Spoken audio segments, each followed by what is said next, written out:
প্রতিবার মনে হয় মেঘ ঠেলে বাইরে এসে দাঁড়াই, রামধনু রঙে নিজেকে নতুন করে সাজাই। রংচটা জীবনের এইটুকুই তো মানে। কল্পনায় ভেসে যাবার এ এক দুর্লভ আহ্লাদ। জীবনের মানে কত সহজ, কখনো মিঠা জল, কখনো বা নোনতার স্বাদ। নতুন বছর আসে, পুরাতন হয়ে ফিরে যায়। জোয়ার ভাটার মতো নিত্য সে অসহায়, তবু ধরে রাখতে পারিনি তাকে হৃদয়ের একটি কোণা। তবু আসুক নতুন বছর নব দিগন্তের আলো মেখে, পলাশের রং ছড়িয়ে, অথবা অথবা সদ্যজাত শিশুটির অম্লান হাসি মেখে।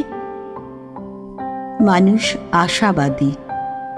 এই জীর্ণ পুরাতন বাকল খসিয়ে নতুন আলোর কণিকা গায়ে মেখে এসো উঠে দাঁড়াই, এসো উঠে দাঁড়াই একটি গাছ হয়ে, একটি প্রাণ হয়ে, একটি ছায়া হয়ে। নতুন বছর আসুক এই ক্ষয়িষ্ণু হৃদয়ের প্রলেপ হয়ে।